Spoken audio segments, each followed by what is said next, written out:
Fala, peregrinos, tudo bem com vocês? Estamos aqui mais um dia para mais um episódio. Tô aqui com o Pedro. E aí, gente, tudo bem com vocês? Boa noite, ou bom dia, ou boa tarde. Não sei que horas você vai estar vendo esse vídeo. E os convidados de hoje são muito especiais para mim, ainda mais porque eu vou contar mais pra frente, mas os convidados têm um pouquinho de ensinamento na minha vida, uma área que eu já vou explicar.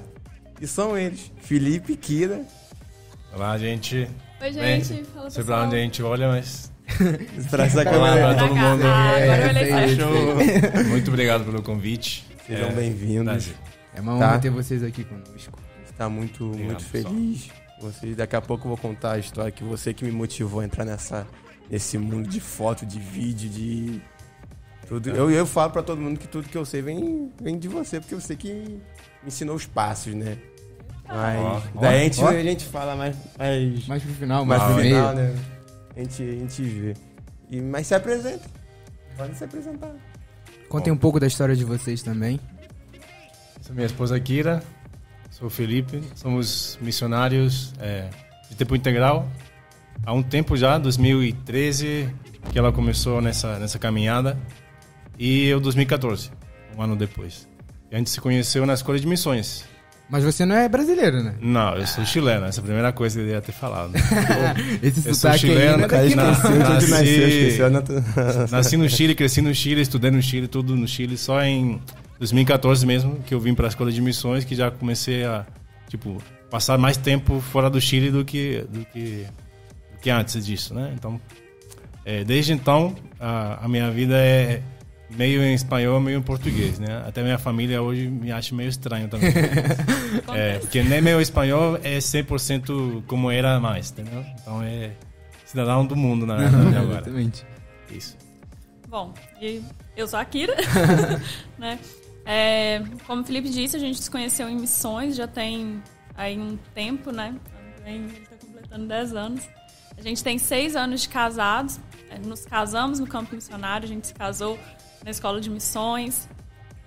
Logo depois do casamento, fomos para um campo missionário também. Nós somos formados, somos profissionais. Eu sou cientista social, que é uma formação tríplice, né, em sociologia, antropologia e ciências políticas. E Felipe é engenheiro civil acústico. Mas a gente entendeu de Deus esse direcionamento de viver realmente integralmente a vida missionária. A gente não desperdiça o conhecimento que o próprio Senhor, né, permitiu que a gente adquirisse. A gente utiliza tudo no campo missionário, nas nossas práticas, a gente está sempre aplicando, mas a gente não faz isso para ganhar dinheiro, né? A gente vive integralmente para o ministério. E é isso. Então a vida de vocês é missão, né, agora, praticamente, né? É viver o evangelho mesmo, viver como peregrinos mesmo. Reais peregrinos, são reais peregrinos. Essa palavra peregrinos é muito importante, de fato. Não literalmente ela, mas, por exemplo, O significado, né, que a Bíblia dá também. Exatamente. Um capítulo da Bíblia que a gente representa muita gente de fato a gente usa como senha do Wi-Fi também. Tipo... Já explanou o Wi-Fi da casa. Se for em casa vai ser essa senha. É Hebreus 11. Ele fala dos heróis da fé, mas fala de quanto eles se entregaram, enquanto eles sabiam que a terra deles não era essa, entendeu?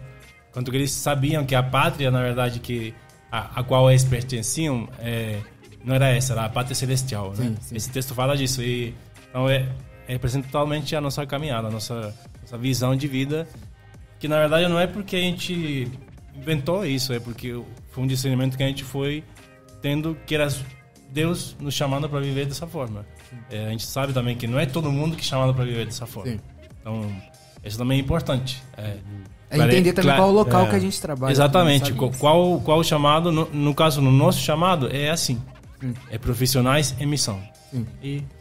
E eu sinto, assim, eu falo, né, que para qualquer outra coisa que não seja esse estilo de vida, eu me sinto completamente estragada, sabe? Às vezes tem como esse pensamento e até um preconceito assim, relacionado à figura do missionário, de que o missionário é aquela pessoa que dava trabalho na igreja, ou que não deu certo em nada, e aí ele foi para missões. E não sei exatamente como vai soar isso, né? Mas eu não acredito nisso, né? Eu acredito que Cristo vocaciona e levanta E glória a Deus porque é assim.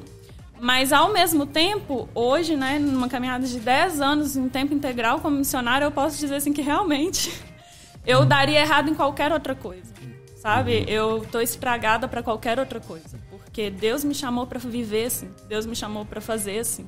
Não é que eu vim fazer isso porque eu tava dando errado, mas porque eu tô fazendo isso, eu descobri que eu daria errado em qualquer outro ambiente, fazendo qualquer outra atividade, porque o Senhor nos chamou para isso. E não é fácil, não é como se diz por aí, não é um morango, né? Assim, não é tipo sempre um mar de rosas. Maravilhas.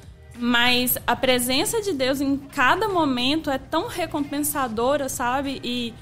E saber que, ter essa consciência de que o Cordeiro de Deus é digno de receber, né, a recompensa pelo seu sacrifício, e de que, de alguma forma, a gente está devolvendo a nossa vida como uma recompensa. Isso, nossa, isso é maravilhoso demais, né? sabe? É gratificante. É gratificante demais. É sem explicação. É realmente assim, a consciência de, para qualquer outra coisa que não seja devolver para o Cordeiro a recompensa do sacrifício dele, eu tô estragada, eu não sirvo, não conte comigo, porque não vai dar certo. Tem uma frase que eu escutei, eu não sei quem foi que falou, mas ele dizia assim, cara, se você fez tudo e você não deu certo em nada, e você foi pro evangelho, o evangelho não é pra você. Porque é pra você dar certo em tudo e falar, não, o evangelho é mais importante do que tudo, sabe? Eu acho que é essa visão que a gente tem que ter, sabe? A gente entender que quando a gente tá no centro da vontade de Deus, da presença de Deus, todo o resto tem seu valor, mas ele perde o valor essencial.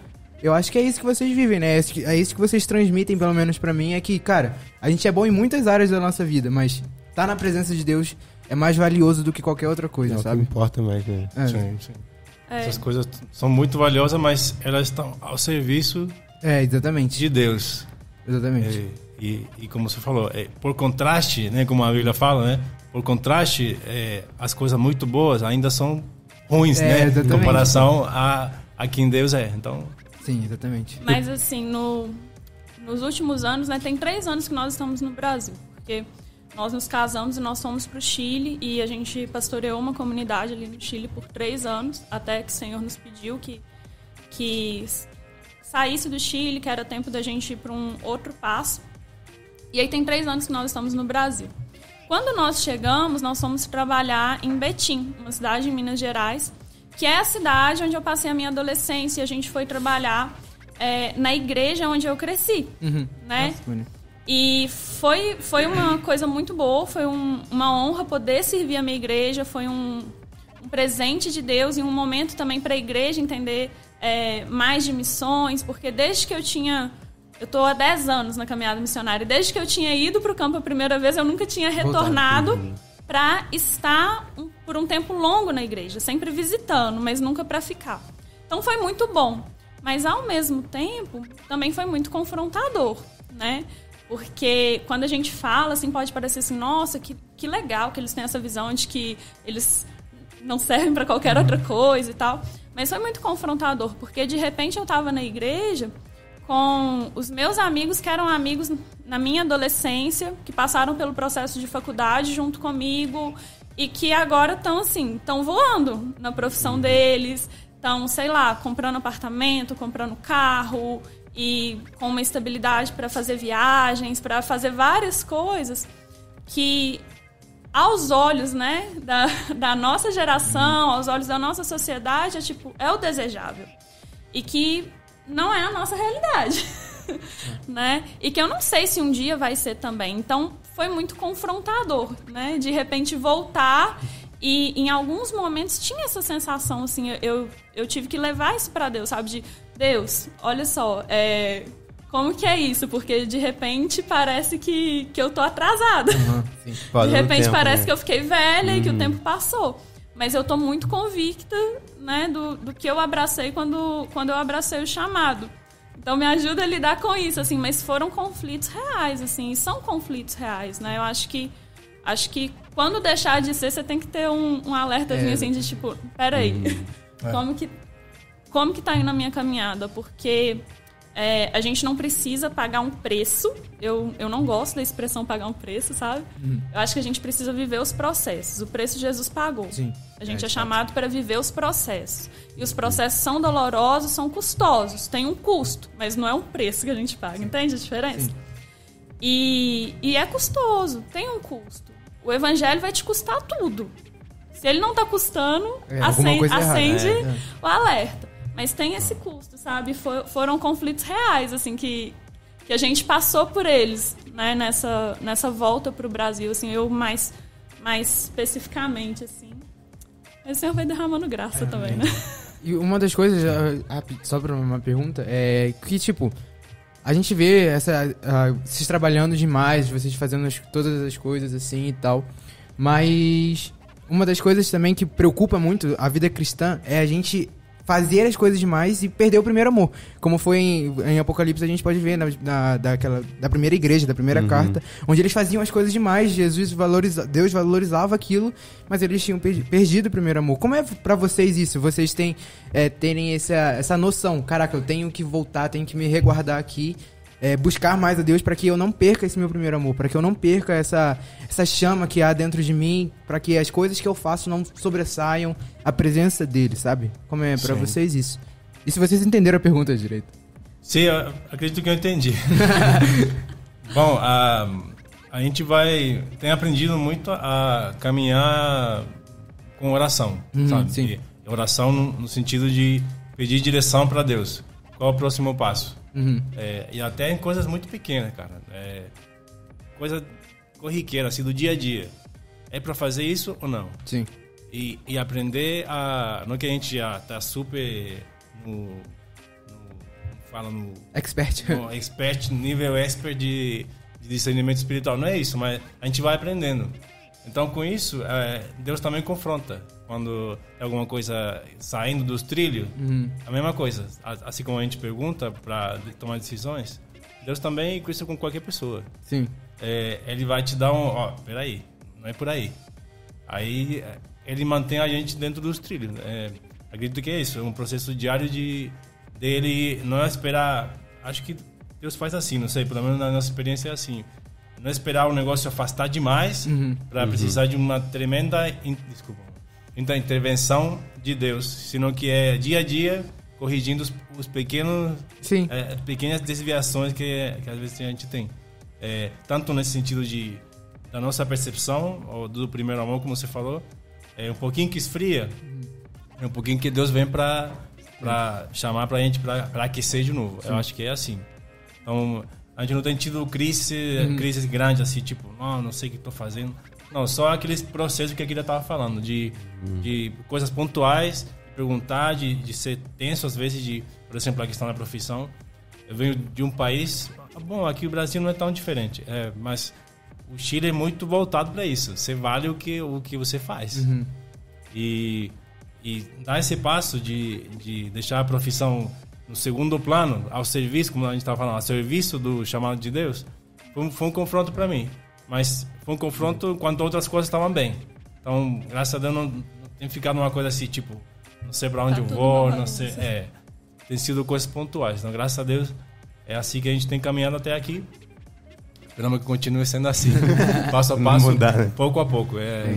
Isso.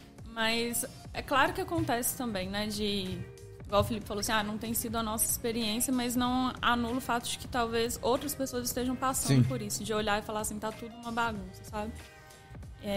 Pra mim, particularmente, esse tem sido um tema que Deus tem trazido muito ao meu coração.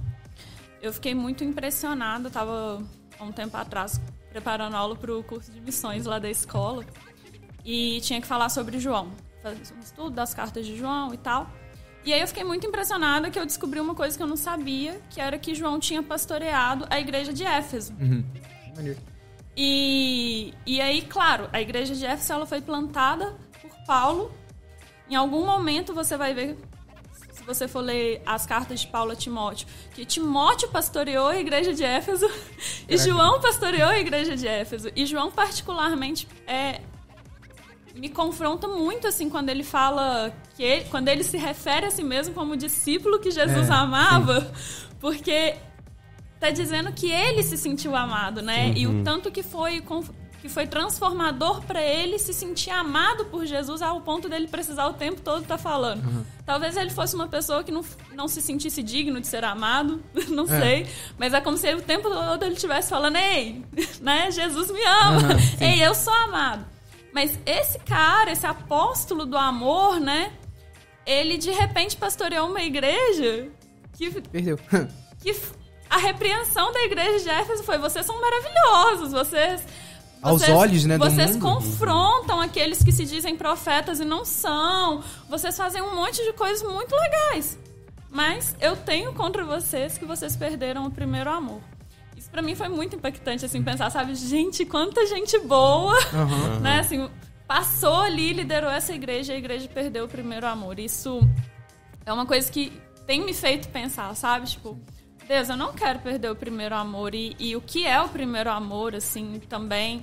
E de voltar às primeiras práticas, né? De voltar a esse momento em que, de repente, falando do apóstolo João, que de repente ele olhava para Jesus e falava, nossa, você realmente me ama, né? Então, esses últimos tempos, para mim, tem sido um tempo que Deus tem trazido, sabe, a minha memória, palavras lá do começo da minha conversão, sabe? De resgatar essas palavras e com isso... Eu sinto que, de alguma forma, Deus tá mexendo, assim, movendo no meu coração também um resgate do primeiro amor. Como o Felipe falou, a gente não teve nenhuma crise, eu não tive nenhuma crise, assim, de tipo, nossa, perdi o meu primeiro amor. Mas é claro que a gente, às vezes, pode acabar entrando num automatismo, e esse automatismo não significa que você tá distante de Deus, né? Porque você... Pegando a igreja de Éfeso, você ainda tem a capacidade de discernir o espírito, de discernir o que está acontecendo. Você, certo e errado, você ainda consegue ouvir do Senhor e se mover com o Senhor e tudo. Mas essa fascinação, sabe? Eu, particularmente, estou vivendo esse processo em que Jesus ele está cativando o meu olhar, assim, sabe? Resgatando em mim a fascinação pela beleza dele. E eu acho que uma forma da gente não perder isso... e que é muito confrontador, é um outro tema que Deus falou comigo quando a gente veio para o Brasil. É o lugar do descanso na vida cristã. Porque se a gente pensa no descanso, a primeira vez que o descanso apareceu na Bíblia foi Deus descansando. Sim. E aí você pergunta, o que Deus estava fazendo? O que Deus fez depois que Ele criou todas as coisas? A palavra fala que Ele descansou admirando a criação. E eu fico pensando, por que Deus parou para admirar a criação? Talvez a resposta está também na palavra, quando fala que toda a criação, ela revela, ela reflete a glória de Deus. Então, no dia que terminou tudo, ele parou e olhou a sua própria glória. Totalmente. E aquilo trouxe gozo para ele. Esse é o descanso do Senhor, sabe? Então, acho que uma forma da gente guardar o nosso coração, ou se de alguma forma a gente está esfriando no primeiro amor, da gente revitalizar isso, é a gente trazer de novo para a nossa vida a liturgia do descanso. Não do descanso de parar e estar ali na tela. Netflix, não, sabe, assim, e não é nada contra isso, mas no descanso contemplativo, do descanso de Deus.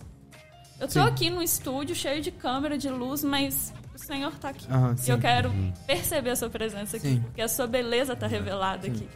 Sabe? O encontro com a glória de Deus não tem como. Exatamente. Não tem como. O encontro com a glória de Deus não te levar a amar a Deus, assim. Então, acho que essa é uma forma, sabe? Resgatar a liturgia do descanso. E isso, para a vida missionária, é um desafio também, né? Você deixar um espaço para o descanso.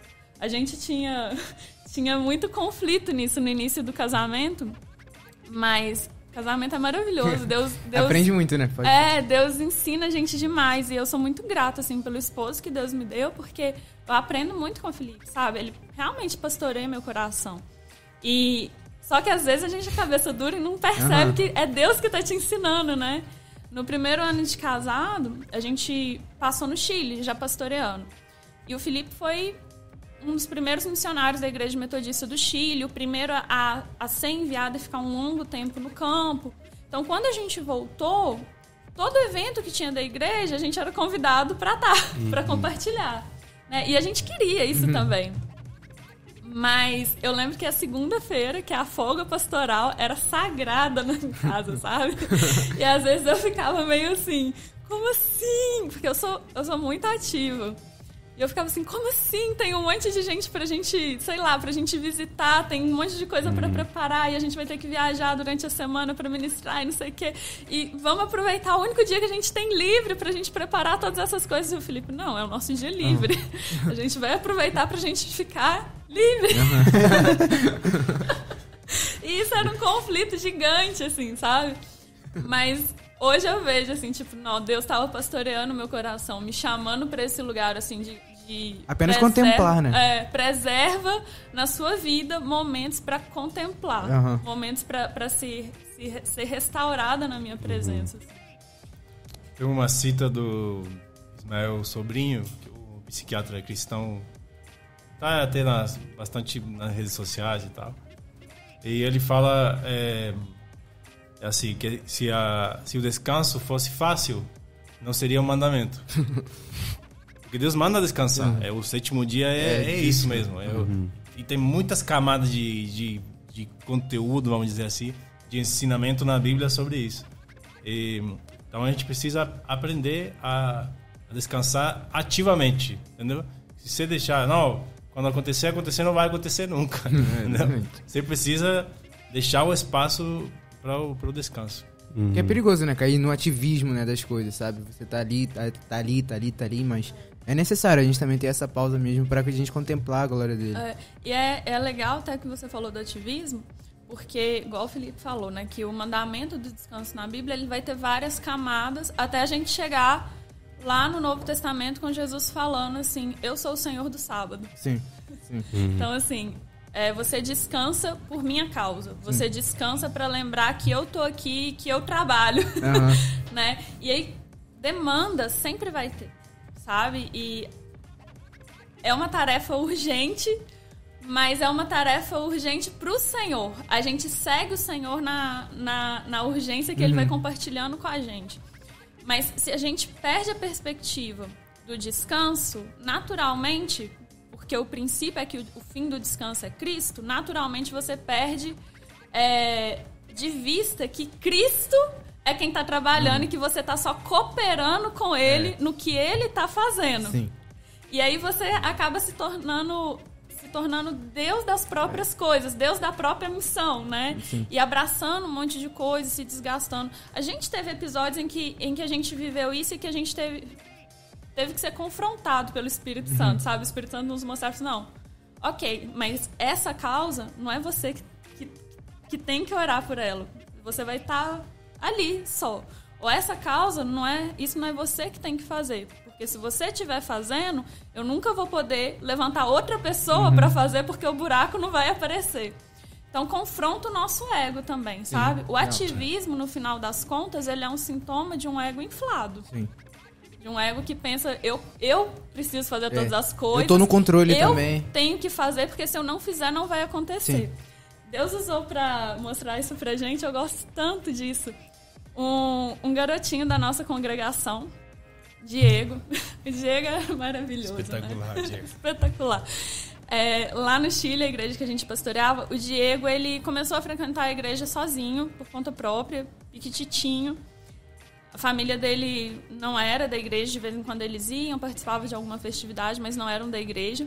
E aí a gente sempre chegava mais cedo, porque a nossa congregação pequenininha, a gente fazia a manutenção da congregação. Então a gente chegava assim 1 hora antes do culto para limpar. A frente da igreja era de terra, então a gente varria para o caminho tá limpo, para os irmãos passarem e tal. E aí o Diego começou a chegar sempre mais cedo. Ele às vezes estava esperando a gente no portão e ele sempre queria ajudar. Sabe? Ele pegava um paninho, ajudava a gente a tirar a poeira do banco e tal. E aí teve 2 situações. Numa dessas, que a gente chegou um pouquinho mais atrasado e ele já tava lá. Aí ele entrou rapidinho, ajudou a gente a limpar tudo. E no final, o pessoal começando a chegar e a gente terminando de limpar, ele vira e falou assim, ainda bem que eu vim, senão não tinha dado certo, sabe? Uma coisa assim. Que às vezes a gente é assim com Deus, né? Tipo, nossa Deus, ainda bem que eu vim. E outra também muito maravilhosa é o Felipe, né? Lá varrendo a porta da igreja antes do culto começar, tirando a terra do caminho. E o Diego passou a mão na vassoura, eu vou ajudar. E o Diego veio atrás do Felipe, varrendo a terra pra dentro, de onde o Felipe tinha tirado. Sabe? E conversando com ele, tipo, pastor, porque essa semana na escola... E eu fiquei olhando aquela cena e falei assim, Deus, é isso. É isso, né? O que ele queria era o relacionamento com a gente, né? Era essa figura, assim, de família e tal. E no final a gente tá com Deus e o desejo do nosso coração tem que ser isso, né? O relacionamento tá ali na presença do Pai. Mas a gente tem que ter essa consciência de que muitas vezes o que a gente tá fazendo é jogando terra onde ele já tirou. Exatamente. Pode estar atrapalhando. Exatamente. E em qual cidade que vocês ficaram lá no Chile? Qual? Coquimbo.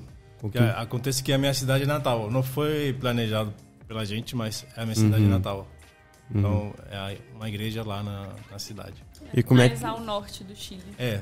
Você quer saber onde fica? Nossa, cidade. A gente coloca o mapa depois. É uma cidade que fica... Santiago, umas 6 horas de carro para o norte. E como é que foi, Kira? Ir pro Chile? Já tinha ido para outros lugares antes do Brasil ou o Chile foi o primeiro? O Chile foi um desafio.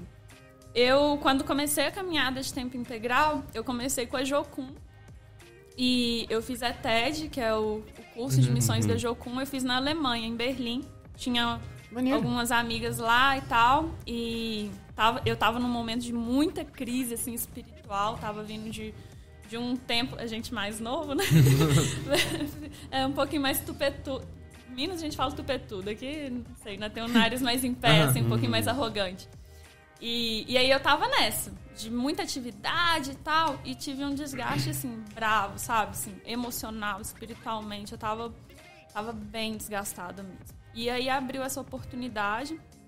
Eu fui pra Berlim, fui pra visitar as minhas amigas e conhecer os trabalhos da base, porque na época eu fazia na minha igreja um trabalho com crianças muito parecido com o que elas estavam fazendo lá. Então elas falaram, não, vem, faz tipo um estágio aqui, aproveita, né? Ouve de Deus e tal, e volta pra tua igreja. Só que no processo, assim, que eu comecei a me preparar pra ir, a passar em igreja divulgando, pra levantar recursos e tal, Deus foi trazendo ao meu coração algumas coisas do tipo, despede de seus amigos, o que você não usa mais dá pros outros, levanta outros líderes, mas ele não falou que eu ia ficar, sabe? Mas aquilo foi como preparando, assim, meu coração. Depois, muito tempo depois, eu descobri que ele tinha falado com a minha mãe que eu não ia voltar pra casa. Nossa. E, na verdade, eu nunca voltei. Depois disso, realmente, eu nunca voltei. Então, eu fui, a princípio, pra passar 15 dias. E acabei ficando, o Senhor moveu. E foi uma coisa, assim, muito, muito louca mesmo, assim. Essas coisas que só Deus faz. Porque... Quando eu cheguei lá, eu comecei a sentir realmente assim, o Senhor falando que eu tinha chegado num lugar onde eu precisava ficar, né? Para que Ele pudesse me tratar e tal. Só que eu falei com Deus, não tem como. Arrogância, né? Não tem como. Tipo assim, eu varri na terra pra onde Jesus estava limpando. Não tem como. Só fico se o Senhor... Se alguém da base falar que eu tenho que ficar e tal. E aí, um dia antes do meu voo, que estava marcado para eu voltar para o Brasil... Eu tive um almoço com a líder da base e numa conversa, assim, ela me perguntando o que você achou e tal do trabalho que a gente faz aqui. Eu dei minha perspectiva, dei uma perspectiva profissional também, como sociólogo e tal. E ela falou assim, nossa, muito boa essa ideia, essa visão. Você não acha que você deveria ficar aqui? A gente tem conversado na base e a gente tá sentindo que Deus te trouxe pra ficar. Aí foi assim, né? E, cara...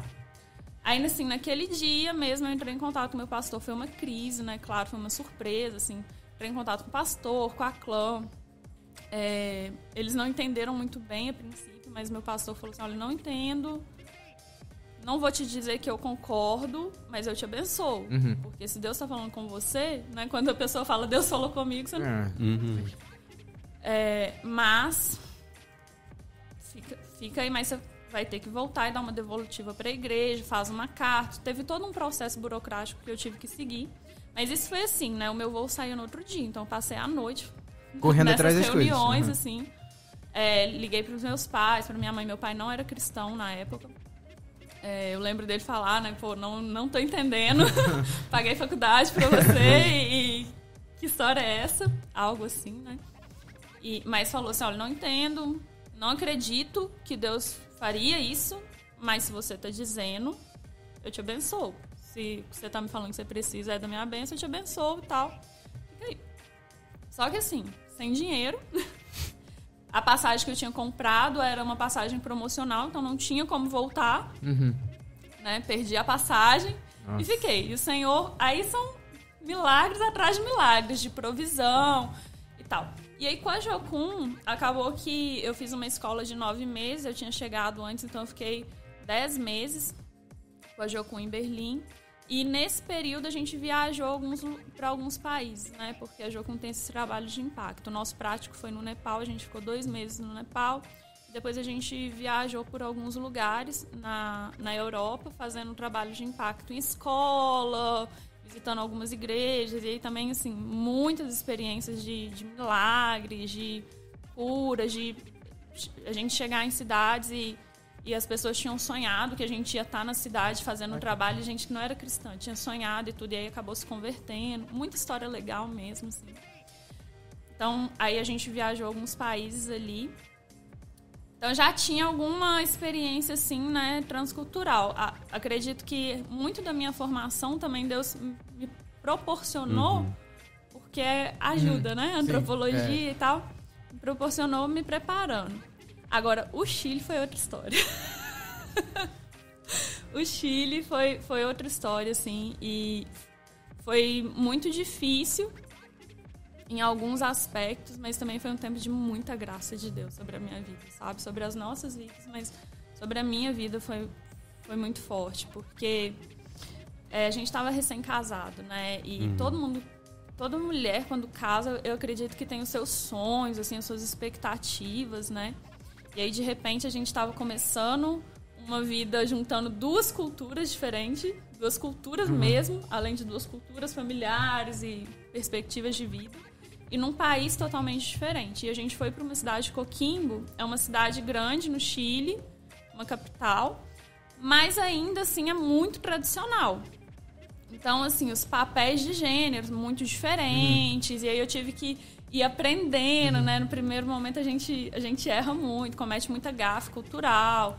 Em alguns momentos as pessoas acabavam achando que eu era meio mal educada, ou algumas coisas assim. Então, foi bem difícil no início, sabe? Mas Deus, ele derramou tanta graça, ele deu pra gente uma comunidade tão amorosa ali. Acho que o fato de ser a cidade natal do Felipe também, sabe?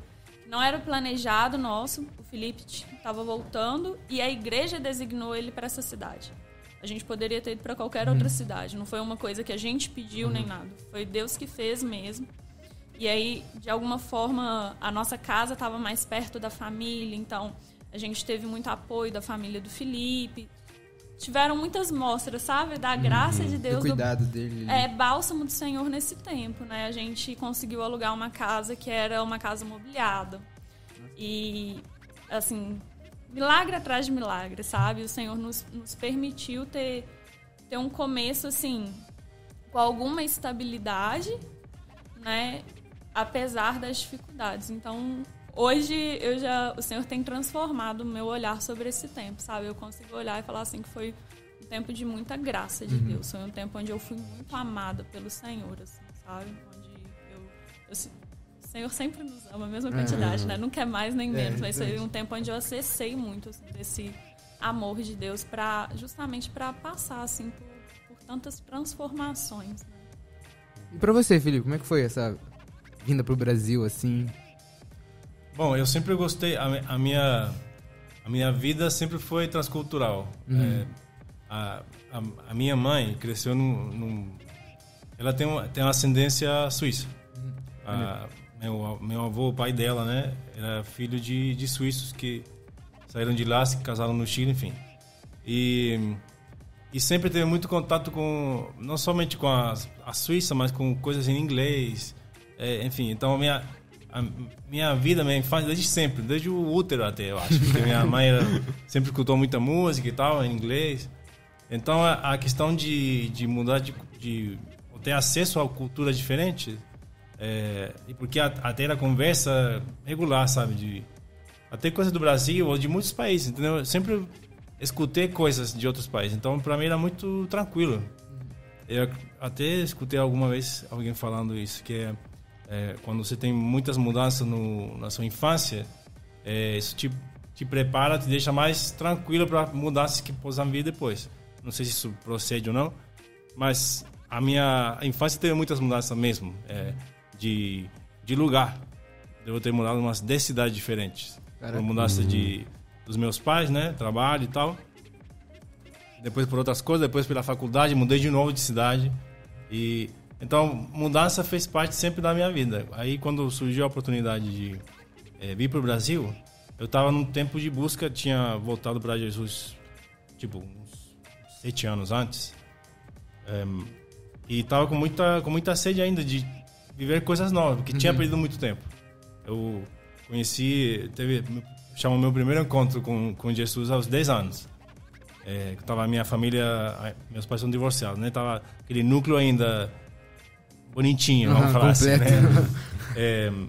E depois disso, depois do divórcio deles, mesmo que veio o afastamento, veio uma crise, a adolescência junto, foi aquela bagunça mesmo na vida.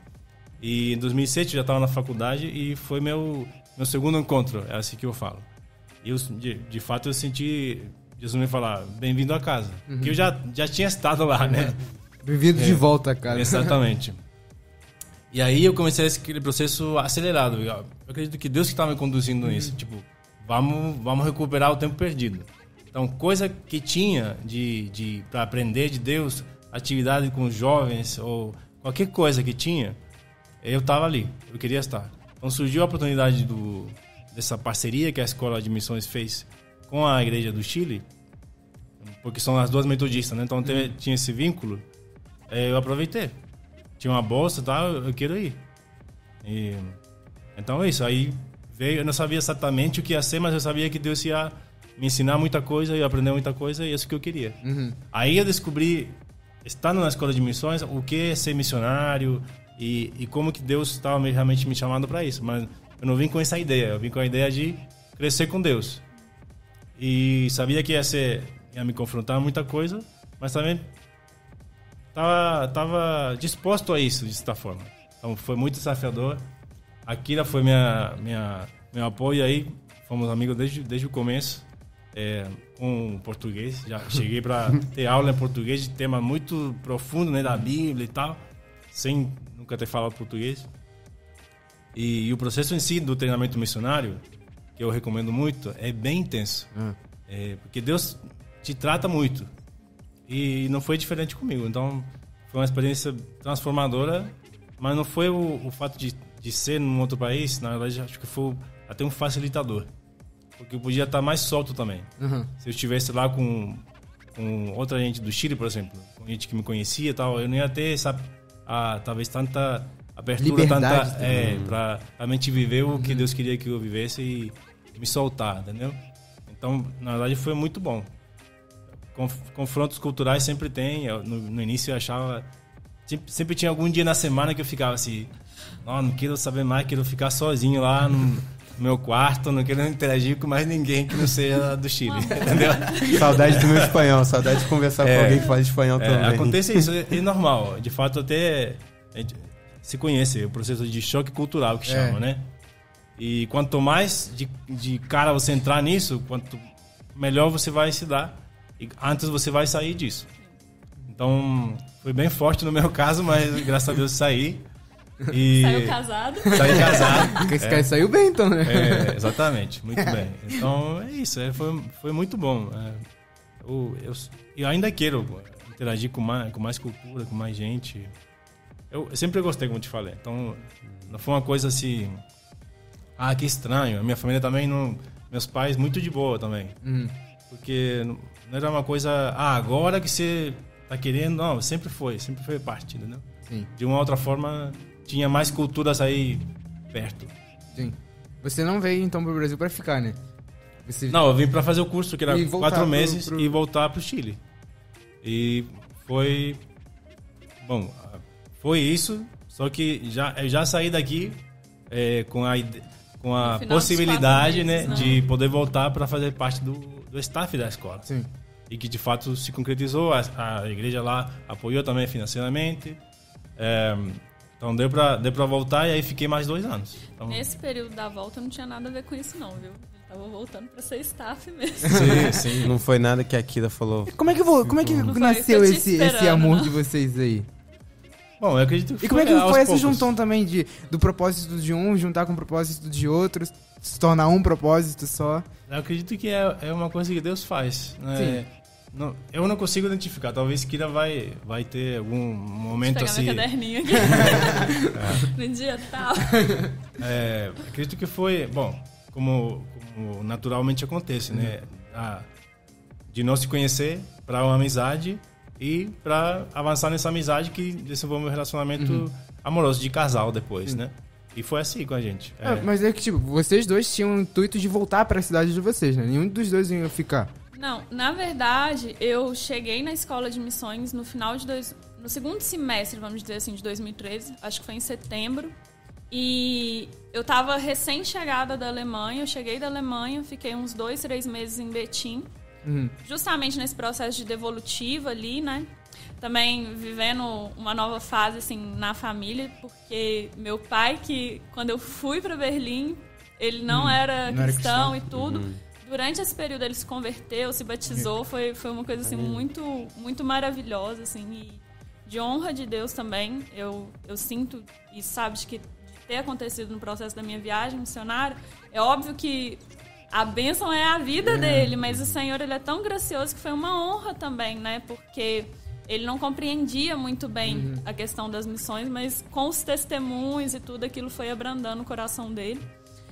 E aí depois desse pequeno período em Betim, eu acabei tendo contato com a escola de missões pelo meu tio, que é pastor, né? Porque era professor da escola e tal. Então eu vim pra ficar. Ah, tá.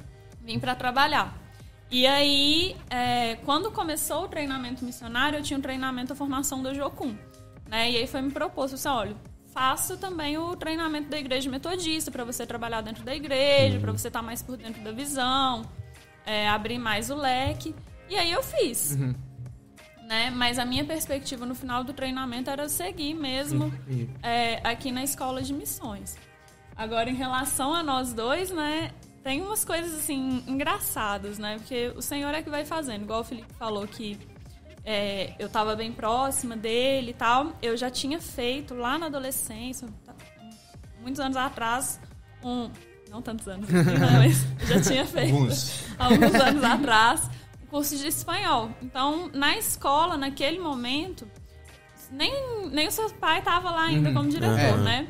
Então, naquele momento, eu era quem falava espanhol, né? E aí, eu comecei a estar traduzindo. A gente fazia muitas visitas, os missionários ali da escola e igrejas, para divulgar o curso, fazer mobilização missionária e tal. E, claro, que nessas horas... melhor, põe o estrangeiro para pregar, né? Porque chama mais atenção e tal. Então, muitas vezes, ele ia falar e eu pegava e ficava traduzindo. Então, acontecia muito, assim, da gente fazer muitas saídas da escola para ministrar, nunca só nós dois, né? Sempre ia o Verbinho e a Leci, que eram missionários lá também e tal. Mas a gente estava sempre junto nesse processo. E aí... Deus começou a pregar umas peças na gente, né? Porque o que acontecia? As diferenças culturais. Igual eu falei que uma das coisas que me confrontou foi a diferença dos papéis de gênero, né? A quantidade que a mulher vai falar, deu pra perceber que eu falo bastante, né? Como que a mulher vai falar, eu movimento muito as mãos, isso não é tão comum, esse de gesticular. Então, assim, a gente começou a ter uns conflitos. De às vezes eu tava traduzindo e ele virar e falar assim, não é isso que eu quero dizer. Né? Ou então de depois ele virar e falar assim, não, mas por que você tava, sei lá, gesticulando tanto enquanto você falava? Fica muito agressivo. Umas coisas assim, culturais, que a gente começou a discutir muito. E a gente, o tanto que a gente era amigo era o tanto que a gente discutia. E aí as pessoas na escola de missão começaram a falar tem coisa aí. Essas briguinhas, tem alguma coisa aí, né? Só que assim, quando eu falo que Deus começou a pregar uma peça na gente, é porque começou assim, incrível. Todos os lugares que a gente ia ministrar. Ou Deus dava alguma palavra pra alguém sobre nós dois, e a pessoa vinha, ou vinha alguém assim, na distração, e falava assim, é porque o seu marido, não sei o que, eu, não é meu marido.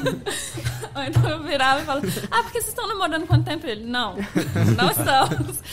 Teve uma situação muito constrangedora que a gente ministrou numa igreja e no final eles foram orar, tipo, vamos orar abençoando os missionários e tal, e começaram a orar. Então a gente agradece por essa família e tal. Já estavam profetizando sem nem saber. Então assim, Deus foi colocando sinais. Só que acho que pra nós dois foi um pouco difícil, assim, de abrir o coração pro que Deus estava fazendo, né? O Felipe, ele tava num processo, assim, de terminando um relacionamento e tal.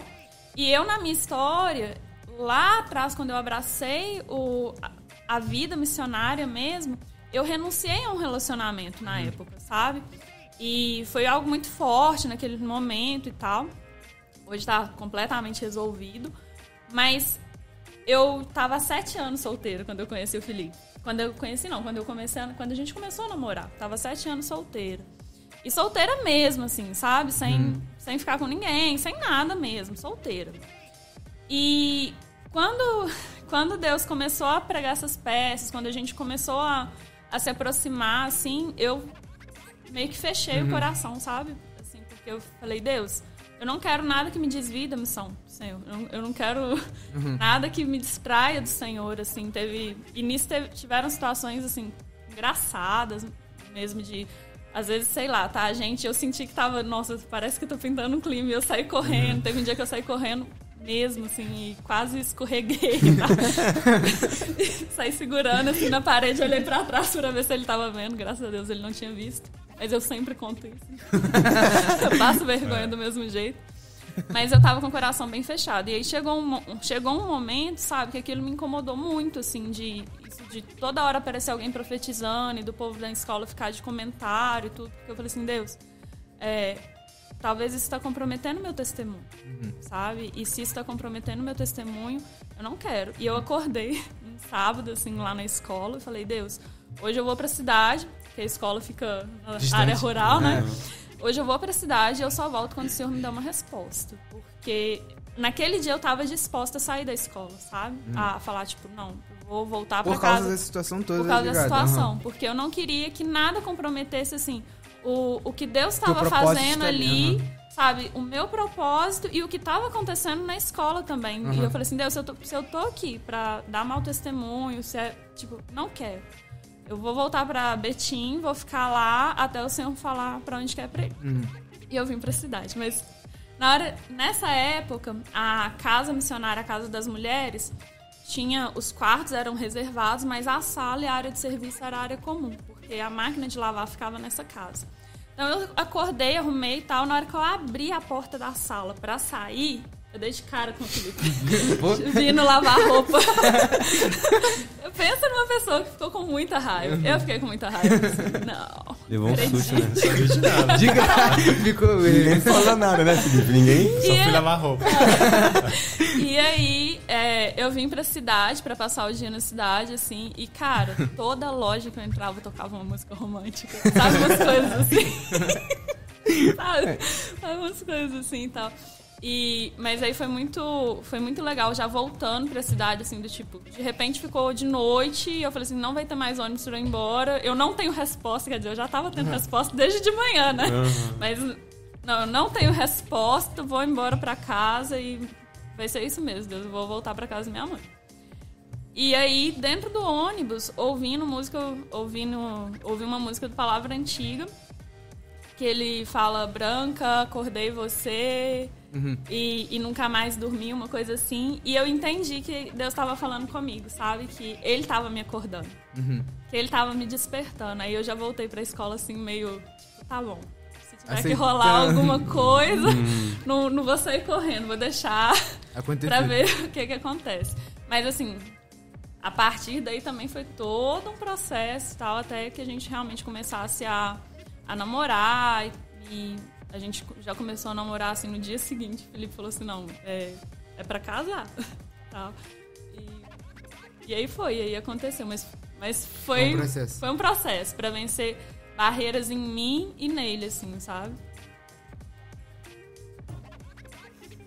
Felipe, como é que foi?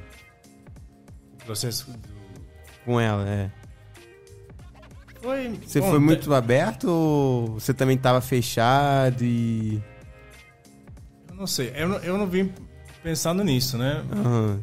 Pro Brasil, pensando em relacionamento, nem nada.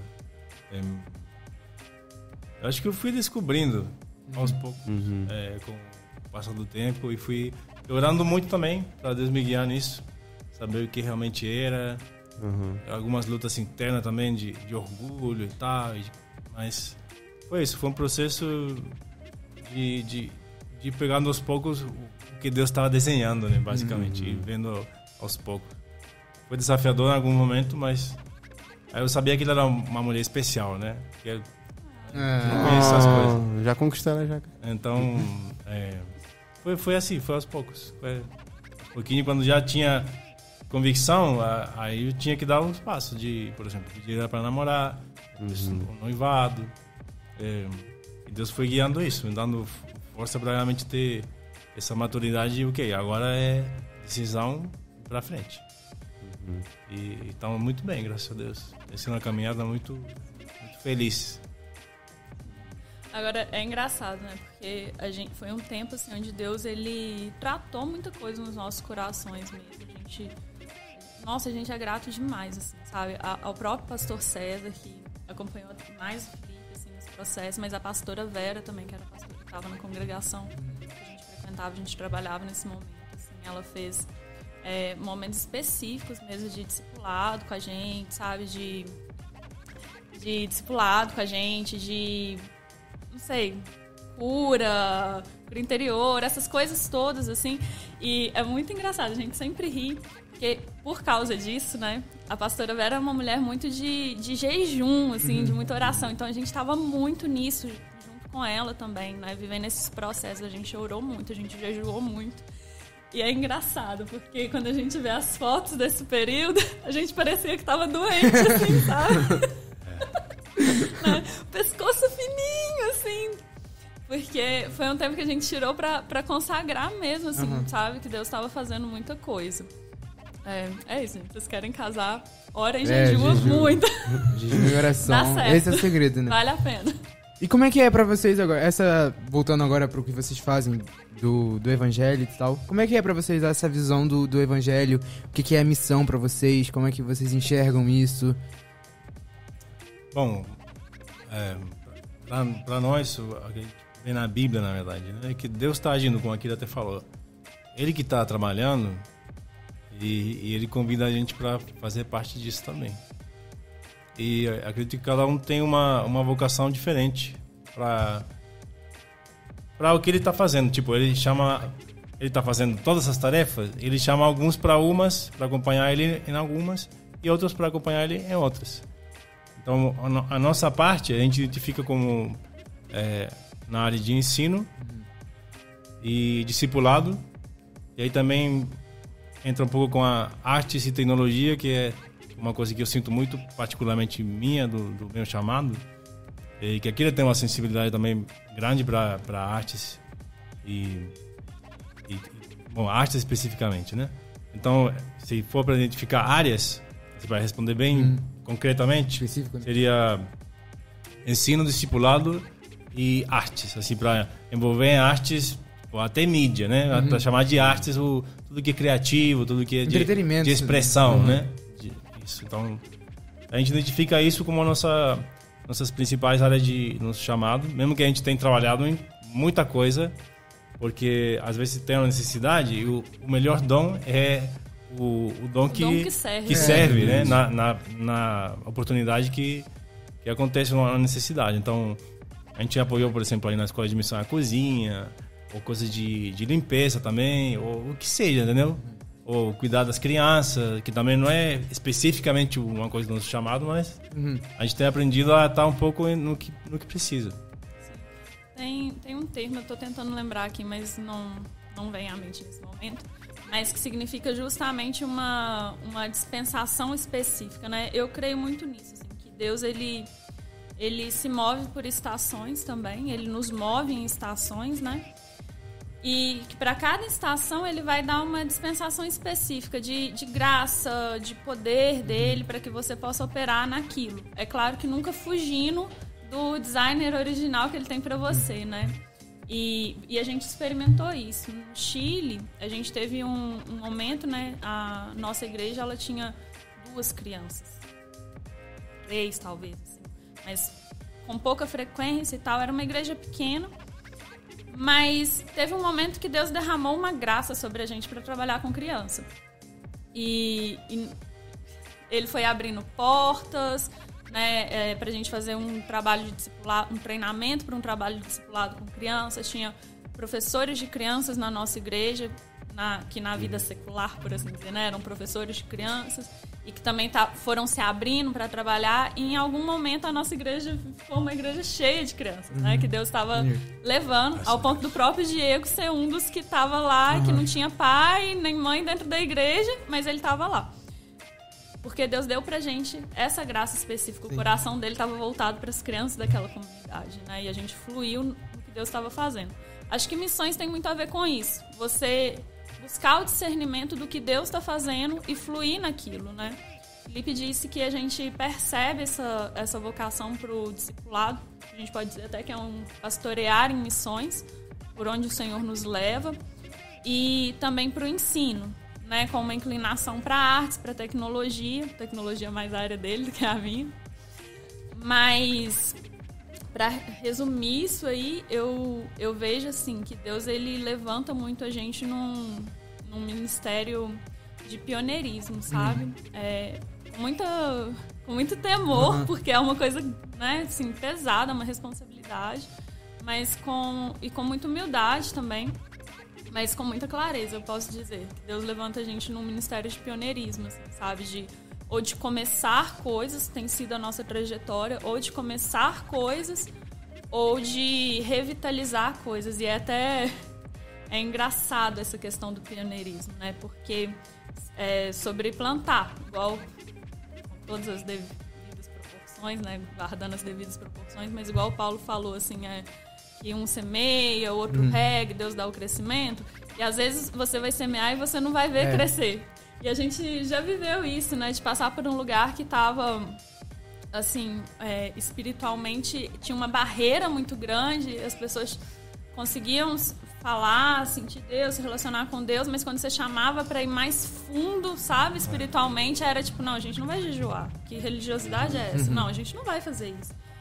E aí a gente trabalhou ali e tal, e, né, assim, vivemos os custos os processos, os custos desse trabalho. E aí, recentemente, a gente tem tido notícia, assim, sabe? Tem tempo que a gente não tá lá, mas recentemente a gente tem tido notícia que tem um monte de gente indo pra lá fazer trabalho missionário, e que o pessoal de lá tá saindo de lá pra ir fazer missões em outros lugares e tal. Né, e a gente assim, poxa, gente, que legal, fortalece que o chamado de pioneirismo, mas ao mesmo tempo, poxa Deus, eu também quero ver isso, pô, eu também quero ver esse povo fazendo. A gente se alegra com as notícias, né? Mas é o agridoce, assim, de tipo, poxa, eu queria estar mais perto. Eu queria estar mais perto, eu queria colher esse fruto aí também, mas a gente se alegra porque frutifica pro reino. Agora, uma coisa que particularmente, assim, eu percebo muito nisso de resgatar o primeiro amor que Deus tem falado, né? Ele tem resgatado isso também, é um chamado pra me mover no profético, sabe? Assim, de ir profundo mesmo no profético, de atrair a presença de Deus com palavra de conhecimento, com palavra de sabedoria, com sinais, assim.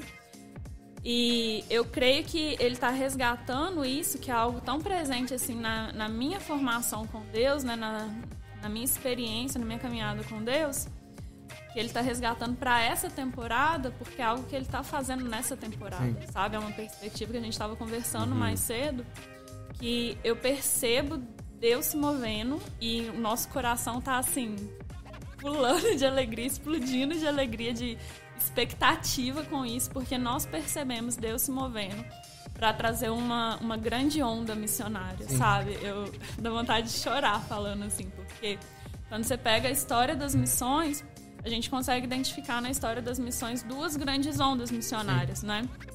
E uma voltada para os países da costa, da América, outra voltada mais para o interior desses países da costa da América Latina e da África.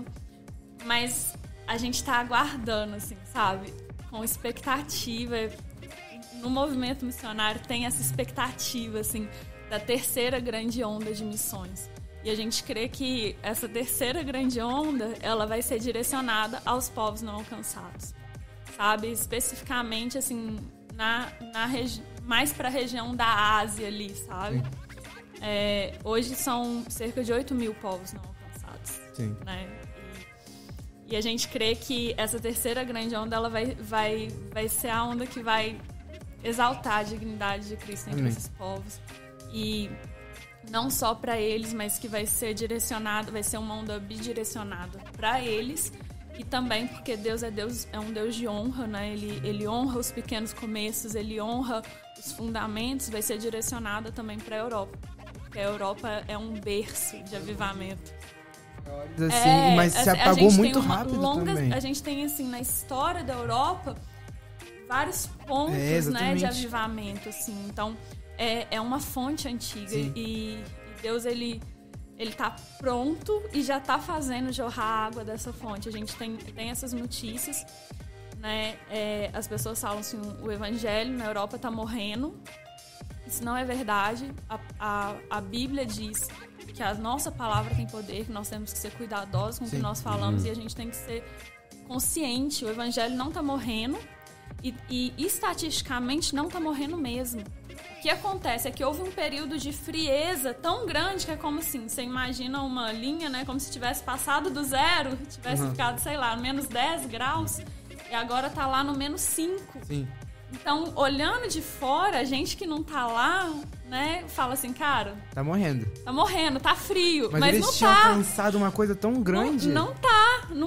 Já saiu do menos 10 e tá no menos 5. Daqui a pouco chega no 0 e daqui a pouco explode. E eu creio que Deus tá movendo pra isso, sabe? Pra honrar essa fonte antiga, pra fazer com que dela jorre até pela firmeza dos fundamentos que foram construídos ali, para que dela jorre para os povos não alcançados, para que dela jorre para outros lugares. E Deus tem mostrado, assim, ao longo dos anos, né, entregando palavras nesse sentido, mas tem mostrado de formas muito pontuais também com o agir profético dele, que o Brasil tem um papel muito importante nisso, sabe? Eu sei que é um jargão para muita gente, hoje é só um jargão falar que o Brasil é um celeiro de missionários, uma fonte para as nações, uma coisa assim. Mas a gente tem que pensar que Deus, ele não é Deus de jargões. Talvez na boca de alguns pregadores isso seja um jargão para causar um emocionalismo, para forçar um mover.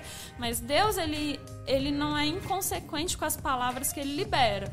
E quando você pega na história e você tem ao longo de décadas homens e mulheres sérios recebendo a mesma palavra profética... Alguma coisa tem.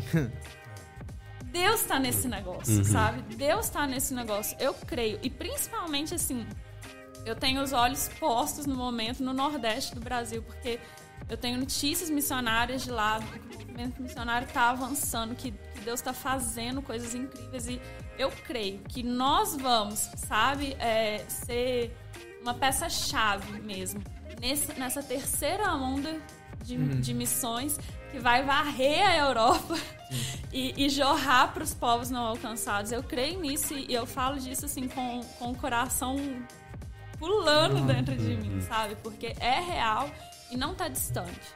Eu não posso te falar, tipo assim, vai acontecer amanhã, é daqui 10 anos, é daqui 20, é daqui 50 anos. O que eu posso te dizer é que não tá distante, sabe? Eu digo isso com temor e com esperança mesmo, porque a gente vai vendo que o Senhor tem levantado muitos moveres de oração. E quando o Espírito Santo chama o povo dele para orar, é porque a palavra fala que o Espírito de Deus, ele perscruta, né? Ele vai fundo no coração de Deus. E ele revela isso aos homens. Então, quando o Espírito Santo começa a mover na igreja, chamando a igreja para voltar para um lugar de oração, é como se ele estivesse falando assim, eu quero entregar algo do coração de Deus para vocês. Né? E eu fico muito feliz, eu comentei com vocês que teve... Sábado agora, a gente teve notícias disso, de que sábado agora, por exemplo, uma igreja em São Paulo, no culto de jovens, de repente o Espírito Santo tomou aquele culto de uma maneira tão forte, tão poderosa, que as pessoas começaram a ter convicção de pecados e retomar uma prática bíblica. Os jovens simplesmente iam levantando e indo pra frente confessar pecados. E enquanto eles confessavam pecados, os outros não estavam julgando, estavam chorando junto pela dor daquele pecado e abraçando eles e derramando amor de Deus. E isso durou 1h40. Sabe? Se não é o Espírito Santo que tá fazendo isso, quem tá fazendo? Tem uma igreja em Vitória que no início do ano, durante o culto, o Espírito Santo tomou eles num mover de adoração tão profundo que eles não conseguiram parar o culto, parecido com o que aconteceu em Asbury, né? Eles não conseguiram parar o culto. E aí, quando já tinha uns dias que eles estavam ali, e as pessoas chegando, eles começaram, eles começaram a botar no Instagram, né? Gente, a gente precisa construir um banheiro aqui, porque a igreja só tem um, tem que ter mais um. Gente, a gente vai precisar construir um quarto aqui, um lugar pra cozinhar, gente. E aí, assim, a igreja se mobilizou, construíram a estrutura sem que a reunião terminasse. Caraca. E hoje isso virou uma sala de oração, que tá acontecendo até hoje. A igreja voltou para os seus trabalhos, para o seu funcionamento normal, vamos dizer assim. Mas a sala de oração nasceu e continua até hoje. Coisas assim estão acontecendo, sabe? Então, qual que é a nossa perspectiva de missões? É muito boa a nossa perspectiva de missões. O Senhor tá agindo, ele é uma tarefa urgente, né? Ele tem essa urgência. E o que a gente quer é, sem atropelar ele, sem tornar a tarefa mais urgente do que a urgência que tem no coração dele, mas a gente quer mover com ele, sabe? Exatamente. A gente quer mover com ele e a gente tá... Querer participar desse mover todo, e a gente tá com os olhos assim, sabe? O coração atento ao que Deus tá fazendo no Brasil e os olhos para essas fontes antigas, os olhos para esses povos que estão sedentos, que não conhecem o Senhor, que precisam de revelação e que a gente sabe que a gente tem as histórias, né? Que, na verdade, quando alguns missionários chegam nesses povos, eles descobrem que eles chegaram só para trazer clareza sobre algo que esses povos já estavam vivendo, né? Que Deus já estava se revelando ali. Eles só não sabiam o que era, né? Eu acho que é muito sábio também essas coisas, de a gente reconhecer isso. Porque, Paulo, ele usa a cultura, por exemplo, dos gregos, quando ele fala que havia um Deus desconhecido.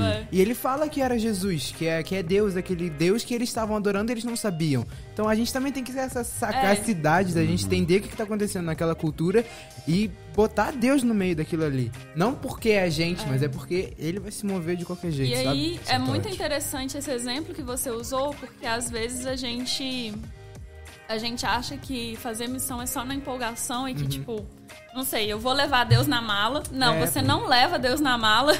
Né? Eu gosto muito de falar que Deus, ele nunca, quando ele chama a gente, ele nunca fala vai, ele fala vem. Porque ele leva a gente pra onde ele já tá. Pra onde ele já tá agindo. Lembra do Diego com a vassourinha, né? Ele já tá agindo ali. E ele chama a gente pra ir junto. Então a gente não leva Deus na mala.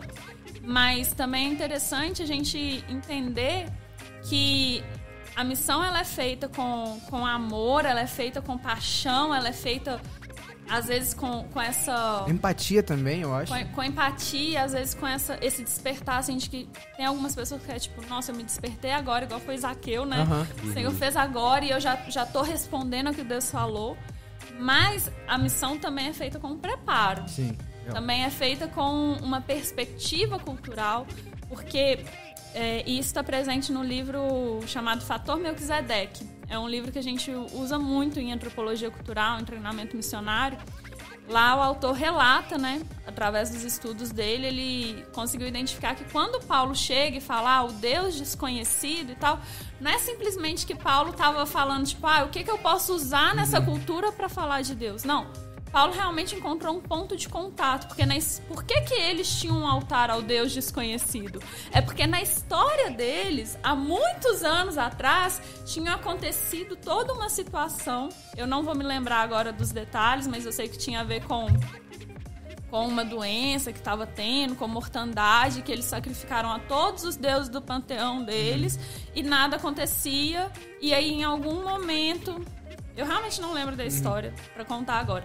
Mas eu sei que em algum momento eles fizeram algo e deu certo. E aquilo que fizeram algo e deu certo foi onde eles levantaram o altar ao Deus desconhecido. O Deus que nos salvou lá atrás. Então, quando Paulo fala esse Deus desconhecido, não é simplesmente ele usando um altar que estava ali vazio. Não, é ele falando assim, olha, vocês já conhecem ele. Exatamente. Vocês já tiveram experiência com ele. Vocês têm, talvez... não o conheçam, mas ele conhece vocês e ele está com vocês. Ele já interviu na história de vocês, ele é confiável, vocês sabem disso. Então, é muito importante que todo aquele que tem paixão por missões, né, que se dedique muito, assim mesmo, né, humilhe o seu próprio corpo com jejum, humilhe o seu ego em orações, em quebrantamento, mas que também se dedique a buscar o conhecimento, sabe? A buscar compreender, para não cometer erro, a gente sempre vai cometer, sabe? Mas para não cometer tantos, para não comprometer o trabalho, para chegar com o coração humilde, né? O conhecimento do Senhor e o entendimento do mundo que Deus criou, né? O conhecimento científico, assim, humilha o nosso coração. E isso é bom pra gente, né? Hoje a gente foge disso. Mas seria tão maravilhoso se nós cristãos andássemos com o coração mais humilhado diante de Deus, sabe? A gente precisa disso.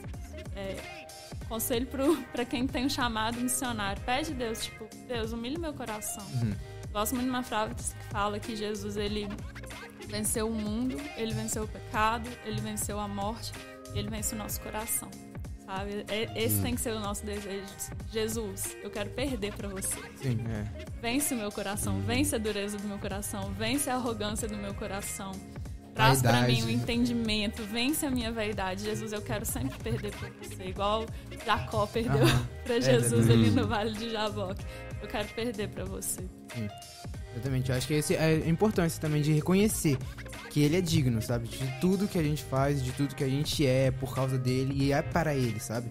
Acho que a gente tem esse entendimento, não trazendo a glória pra gente, mas porque ele é misericordioso, é pela graça dele que nós estamos aqui, é pela graça dele que nós vamos, é pela graça dele que ele nos usa. Então isso ter esse pensamento, ele é essencial na nossa vida, na nossa caminhada.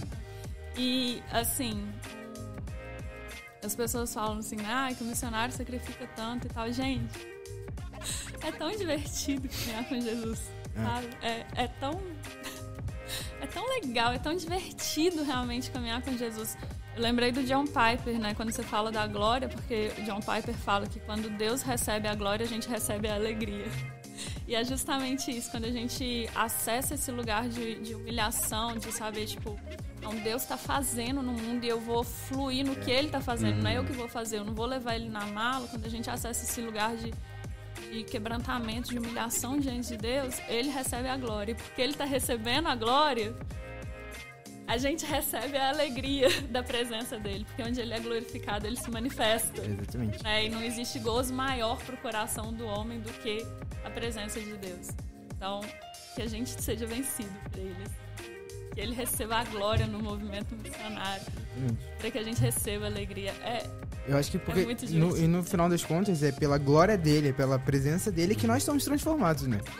É por isso que a gente se torna parecido com ele por causa da glória dele, porque manifesta. Nós, com o rosto descoberto, né? Pô, eu gosto desse versículo. Esse versículo fala muito comigo. Porque, contemplamos Jesus face a face, com o rosto descoberto, como espelho, somos transformados.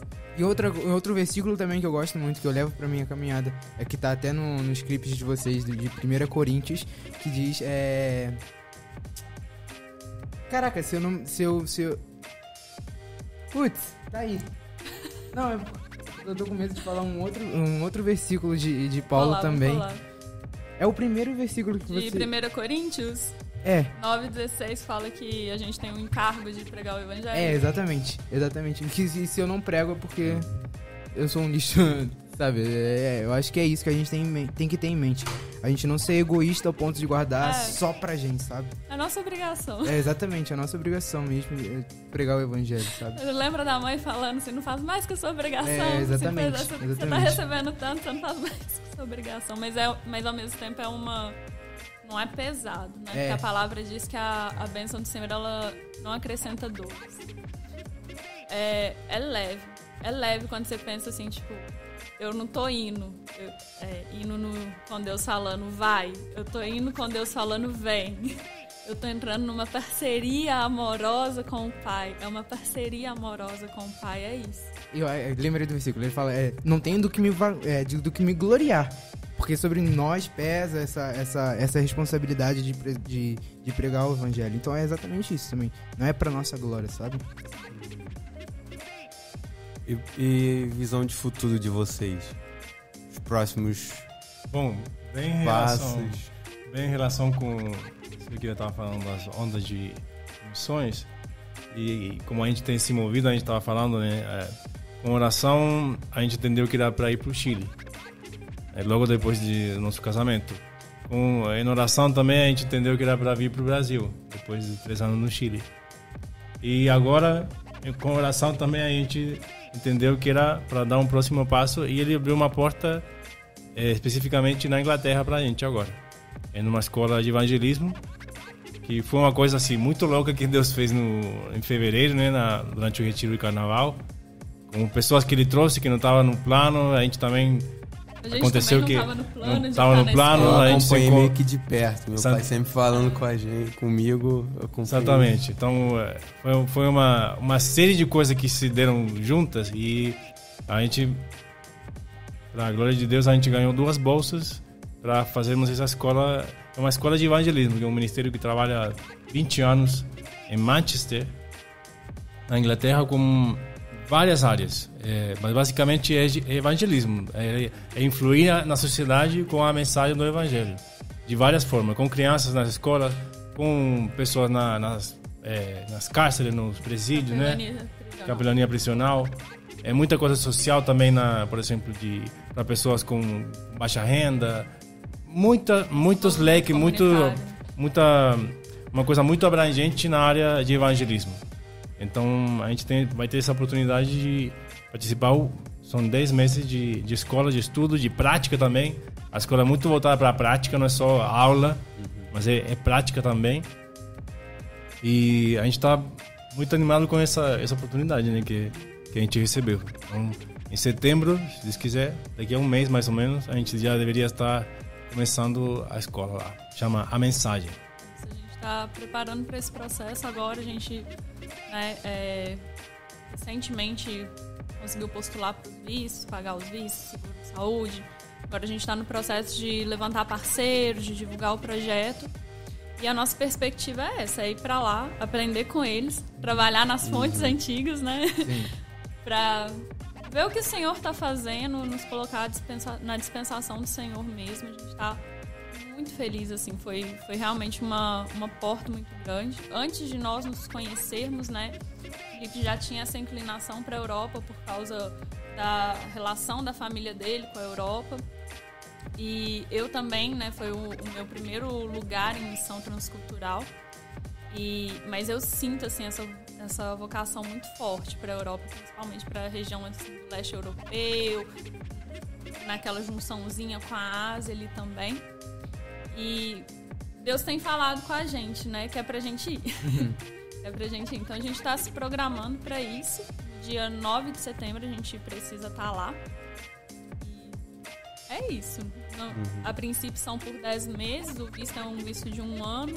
Então, entre 10 meses e 1 ano, a gente vai ficar ali na Inglaterra, né? Depois disso, o Senhor vai guiando, vai soprando pra onde Ele quer.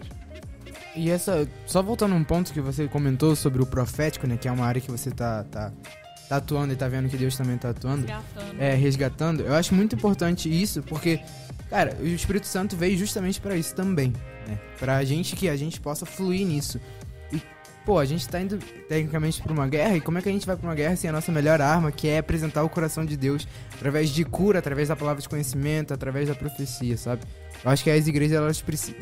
Aqui no Brasil, justamente, principalmente, ela precisa acordar e precisa querer viver esse profético no natural também, sabe? Querer viver o coração de Deus aqui na Terra, querer apresentar o coração de Deus aqui na Terra através da profecia, através da palavra de conhecimento, que eu acho que é uma coisa que realmente tem dormido por muito tempo, sabe? Eu acho que é uma das coisas essenciais. Eu acho que a gente tem que ser muito amável com a igreja assim também, sabe? Eu sou uma entusiasta da Igreja de Cristo. Eu amo ser igreja, eu amo a igreja, eu amo o que Deus faz através da igreja. Particularmente na minha história familiar, eu sei que a igreja teve um papel de salvação mesmo, sabe? De ser instrumento de Deus para ensinar a ser gente, vamos dizer assim, né? Para curar, para alimentar em momentos de dificuldade. Então, assim, o Senhor me forjou com um amor muito grande pela igreja. E eu não me lembro qual foi o pastor que eu ouvi falando isso, mas é algo que me marcou muito, que a igreja é a noiva de Cristo. Ele tá preparando a noiva dele. É função dele ataviar para si uma noiva santa, pura. É claro que a gente, né, tem que estar acordado, ser ativo também, buscar a santidade e tal, mas a função de disciplinar a noiva, de ataviar a noiva, é de Cristo, sabe? Então eu tenho muito temor, assim, de jogar pedra na noiva de Cristo. Sim, claro. Entende? Eu olho para Cristo e eu vejo Cristo levantando da mesa, botando a toalha no ombro e lavando os pés de quem seria a igreja. Sim. Então, o que eu quero fazer, se o discípulo não é maior do que o seu mestre, é botar a toalha no ombro, baixar a cabeça e lavar os pés da igreja.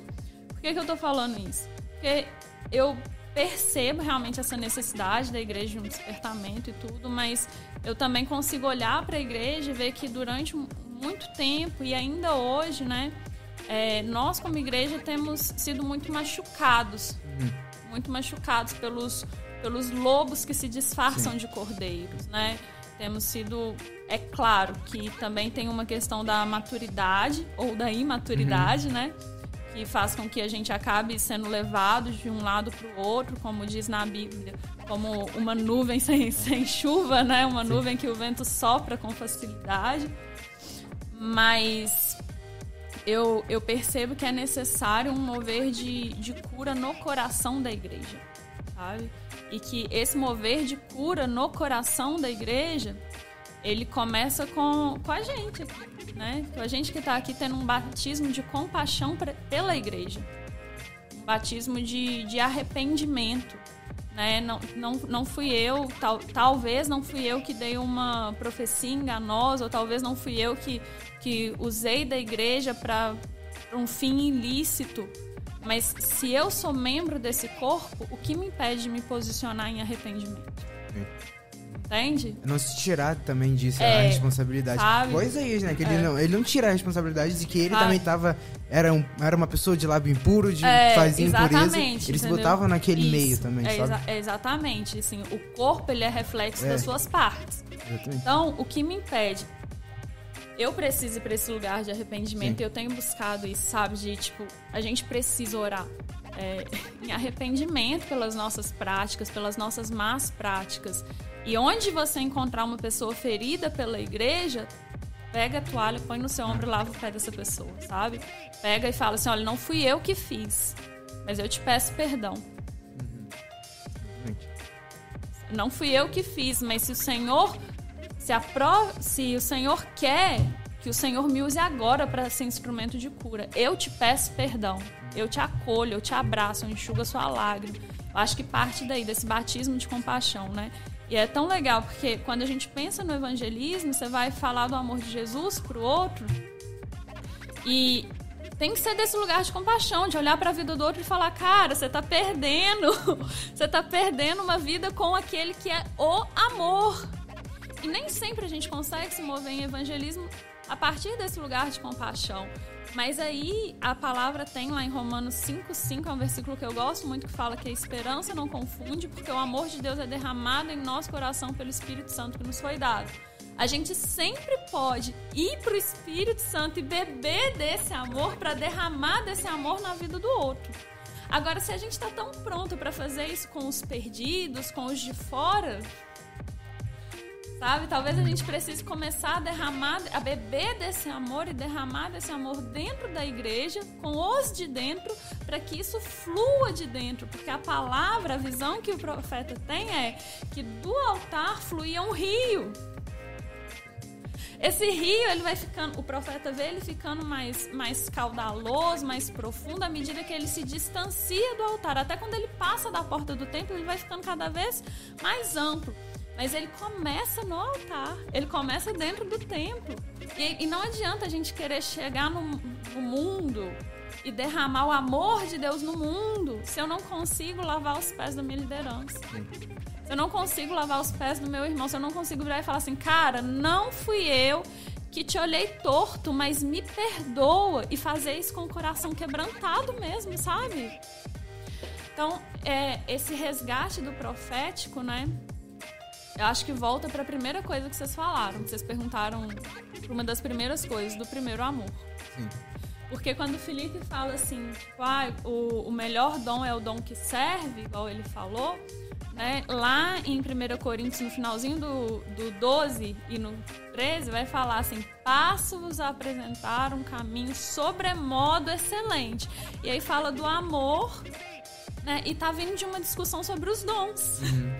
Né? Então, assim, como que eu vou saber me mover nos dons? Qual que é o dom que serve agora? Para eu saber qual que é o dom que serve nessa situação, eu tenho que ter um coração com compaixão para essa situação.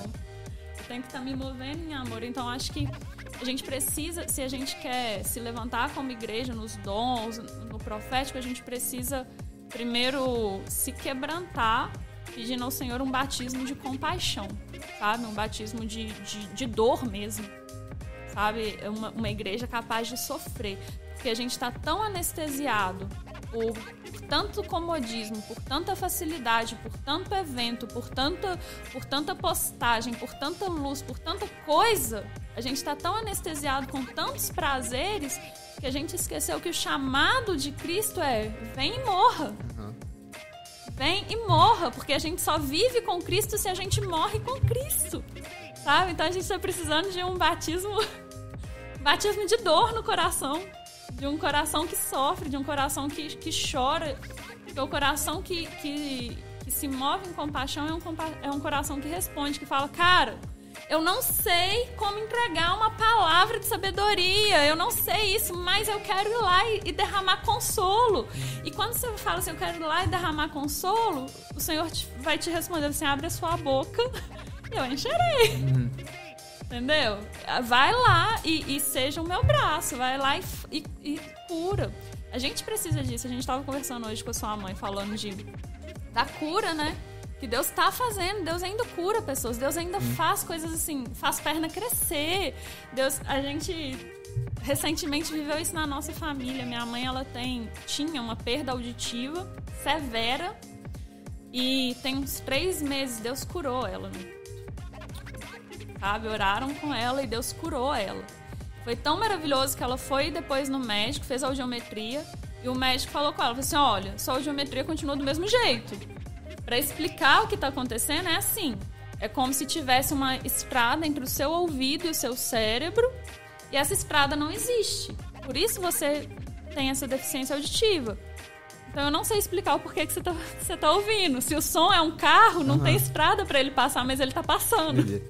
Deus curou ela, Deus faz isso. A sua mãe contou pra gente hoje o testemunho de uma amiga dela que foi curada. Deus está curando, mas Deus faz porque do coração dele flui amor, sabe? Então, se a gente quer fazer, se a gente quer se mover no que Deus está fazendo, a gente não tem que estar olhando para os dons. Sim. A gente tem que estar olhando para o amor. Sim. Pedindo esse batismo de compaixão, sabe? E é o principal, né? Porque a gente... É legal porque na nossa igreja, como eu te contei também, a gente veio com um profético, o testemunho que o pessoal fala de domingo de manhã. E a gente acabou de ler um livro que fala muito sobre isso. E uma frase que marcou muito o meu coração nesse livro, que fala, que eu até te falei, que não é sobre a informação, a questão do dom, não é sobre você acertar uma informação, não é sobre a pessoa ser curada ou não. Eu vi um testemunho de uma pessoa que estava no mercado, sentiu a perna doer e tinha uma moça do lado dele.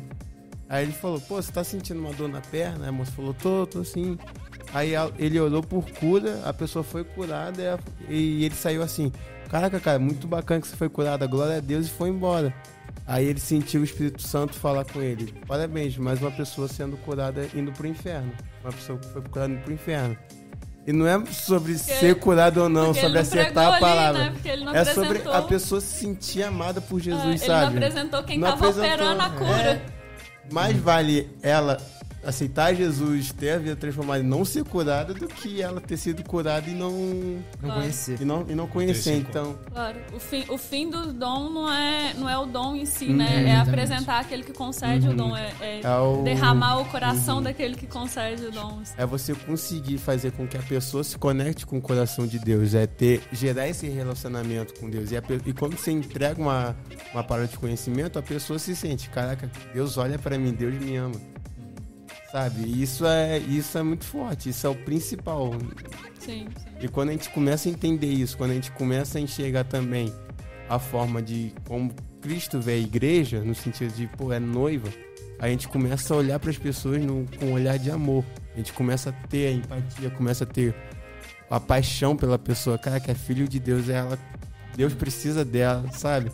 A gente não olha mais com um olhar de, pô, julgador, pô, o Felipe canta muito mal. A gente não. Condenação. A gente condenação. Não olha mais com esse olhar, né? A gente eu olha vi com uma amor. pessoa recentemente falando isso e me impactou muito. E eu tenho tentado trazer isso na minha memória, assim. Ela tava falando relacionado às pessoas ali do convívio dela, mas que, por exemplo, quando eu falo assim, não, eu sou casada com o Felipe, não é que eu sou casada com o Felipe, é que eu sou casada com um ser eterno, sabe? Eu sou casada com alguém que foi criado para revelar a glória de Deus de uma forma que nenhuma outra pessoa foi criada para revelar. E eu tô conversando aqui com pessoas que não são só pessoas, são seres eternos, criados para revelar a glória de Deus de uma forma que eu não consigo revelar, que o Felipe não consegue, que quem está assistindo não consegue.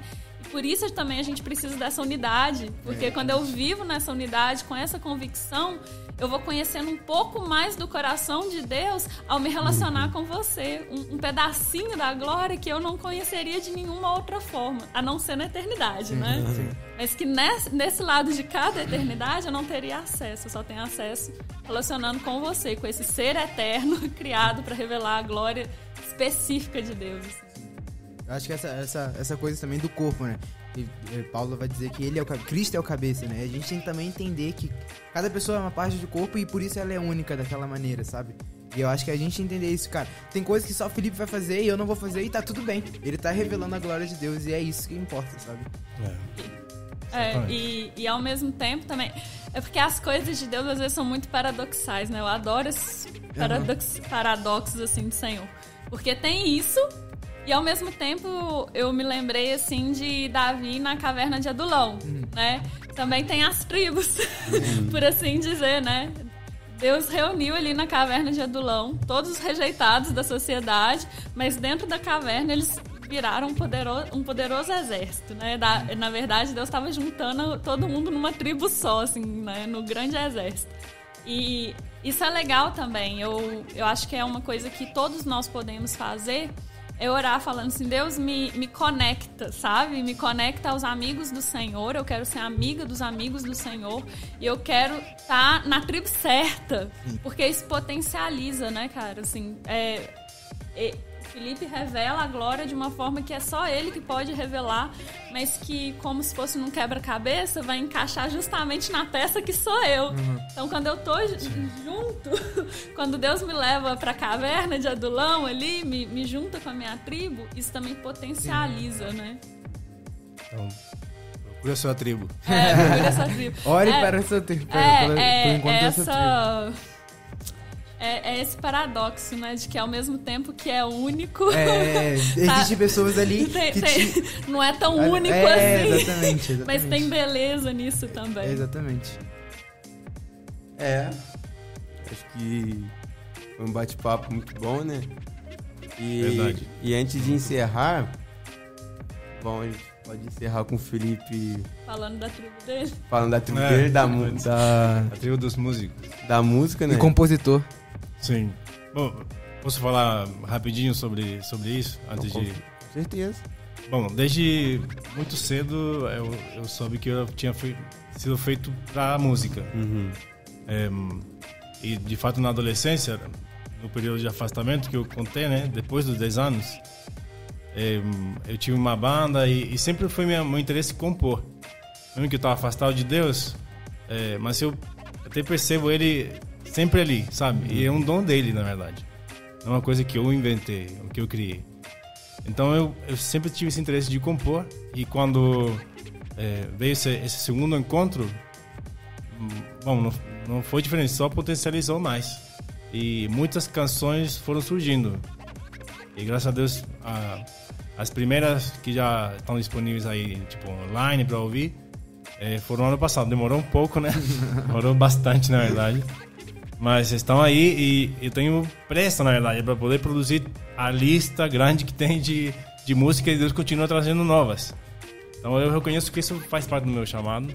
E tem uma música que saiu esse mês e chama A Tus Pies, que de fato fala desse segundo encontro, desse bem-vindo a casa. É exatamente o que a música fala. Eu vou compartilhar um pouquinho com vocês. E só um detalhe mais. Eu não quis batizar ou nomear esse ministério, essa área do nosso ministério com o meu nome. Para não ficar aparecendo, o Felipe e tal. Orando muito para saber se era para fazer assim ou não. E eu entendi que não. Então eu criei um nome que é Ekoil. A gente pode colocar lá na tela. E-K-O-I-L. Que basicamente é uma palavra que eu inventei a partir de duas palavras no original, Lucas 1, onde tem o episódio onde João e Jesus se encontram, só que eles estão no ventre, os dois. Tá no ventre das suas mães, né? E João reconhece, assim como ele reconhece depois, esse é o cordeiro que tira o pecado do mundo, mas ele já tinha feito isso no útero da mãe dele, no ventre. E essa cena é onde ele escuta... espiritualmente ele escuta que Jesus chegou. É isso que significa, uma palavra é escutar e outra é ventre. Então a mistura dessas duas é o que significa ser chamado, é ouvir desde o ventre. É o que eu percebo que é o meu chamado, a minha identidade nesse sentido. Então isso, a música chama A Tus Pies, que significa aos seus pés. Tá no Spotify, tá no YouTube. Tá no Spotify, aí a gente pode compartilhar depois. Todos os canais você consegue Todos os ouvir. canais que você queira. Violão bonito. Um amigo emprestou. Um amigo. Bem próximo.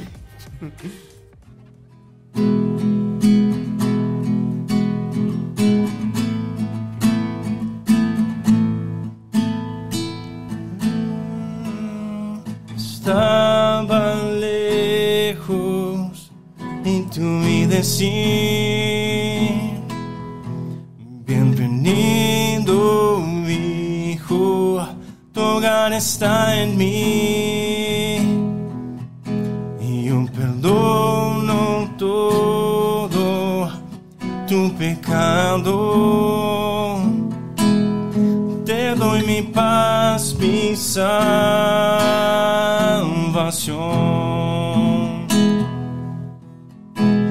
de tu gran perdón nace un gran amor. Hoy mi vida gira en torno de ti, Señor. Quiero darte toda mi atención, habitar a tus pies, a tus pies, a tus pies.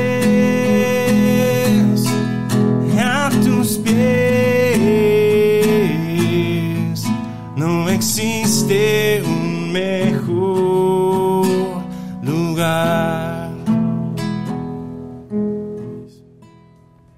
Que isso. Aí continua bom. Tem várias. Glória a Deus. Todas elas são de experiências de intimidade com Deus. É o que Deus vai trazendo. Então, é isso. É a mesma coisa que a gente vem falando, né? O que Deus está fazendo? Aí a gente vai junto. Então, com a música não é diferente. Isso. Muito obrigado, gente, por esse A gente que convite. agradece. Pô, a gente que agradece. É muito bom. Gostaram do papo? Gostamos Ó, demais. Demais. Gostou, Demais. Sei, muito bom, cara. Parabéns. A gente ficou muito feliz que vocês separaram um tempinho na agenda, que agora vocês estão com correria, né, e ir pra Inglaterra, e a gente ficou muito, muito feliz. E fala pro pessoal que se quiser ajudar também, eles, a ida dele, ajudar a contribuição, né, a gente vai deixar o Pix na descrição e também a gente vai deixar na tela aqui que tá aparecendo pra vocês. E se vocês quiserem saber mais, entre em contato com o Instagram deles. Eles têm um site também que a gente vai estar disponibilizando o link pra vocês estarem lendo mais um pouco da história deles, do que eles estão fazendo. E a gente promete que a gente vai trazer atualizações enquanto eles estiverem lá na Inglaterra. Legal. A gente vai manter contato com eles pra gente entender como é que estão sendo as coisas. E É isso. Legal. Pra explicar, né, essa questão da parceria, se alguém quiser entrar em contato com a gente ganhou essa bolsa para estudar lá na Inglaterra e a bolsa cobre alguns custos, né? Ela cobre todos os custos do curso, ela cobre os custos de moradia, mas tem algumas coisas que são da nossa responsabilidade, né? E por causa disso a escola acaba nos pedindo uma comprovação de uma renda mensal para cobrir alimentação, transporte, passagem, o visto e o seguro de saúde. Né, assim, glória a Deus, a gente já chegou a 50% desse valor que a escola nos pede. E a gente está no processo de levantar os outros 50%. A gente também está muito feliz porque a gente conseguiu pagar os vistos, pagar o seguro de saúde. E agora a gente tem 2 desafios pontuais. Um, que são as passagens, né? Que a gente tem 20% do valor das passagens. Então ainda falta um pouquinho. E o outro é complementar nessa renda que a escola exige que a gente tenha durante o período que a gente vai estar lá. A gente está muito em paz em relação a isso, né? A gente está realmente se organizando já para ir, porque a gente sabe que quando Deus abre as portas, como eu disse, Ele está falando vem, né? Ele prepara todo o caminho. Mas a gente também vê essa como uma oportunidade de trazer mais gente junto com a gente, né? Uma palavra que Deus deu pra gente foi em relação a Elias, quando Elias é levado à mulher viúva, né? E ela fala assim, não, eu só tenho um pouco de farinha, vou fazer um bolo pra mim, pro meu filho, vou comer e vou morrer. E Elias fala assim, não, dá isso pra mim, né? Compartilha comigo. E aí no final da história a gente vai ver que Elias vai morar na casa dela, né? E ela é abençoada durante 3 anos de seca ali, no final né? ele faz mais um milagre ainda. No final ele ressuscita o filho dela que vem a falecer. E o que Deus tem colocado no nosso coração, e é sempre com muito temor, assim, né?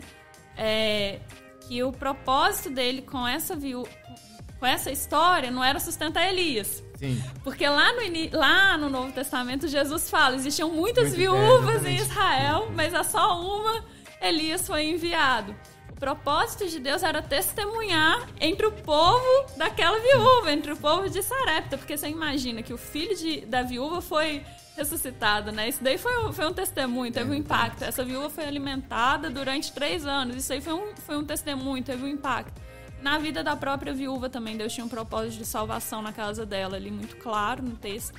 Então Deus trouxe essa palavra pra gente e a gente tem orado para que Ele nos leve, né, assim, as pessoas que Ele tem separado para participar desse processo com a gente, porque a gente crê que não é só sobre a gente, né? Seria muito pobre se fosse só sobre a gente, seria muito pequeno, é sobre a glória dele alcançando mais pessoas, assim. Então, a gente realmente tem no nosso coração isso de que não é nem o valor, sabe? É que Deus honra a semente, assim. E a gente está aberto, se você quiser ser nosso parceiro, meninos disse, pode entrar em contato com a gente, e não só financeiramente, mas se você quer comprometer, ser um intercessor da gente também, ou se você quer... Essencial. Essencial, né? Ou se você quer, de repente, entrar na lista dos que vão receber os nossos informativos, acompanhar a nossa jornada, né? Entre em contato com a gente e vamos conversar, vamos firmar isso daí. Deus honra as sementes, né? Deus honra as sementes. Então, é isso. Amém. É isso, gente. Obrigado. Até Esquece de compartilhar também, de curtir, por favor, deixar o seu comentário também. Isso aí. Até o próximo vídeo, gente. Valeu. Valeu. Tchau, gente. Até mais.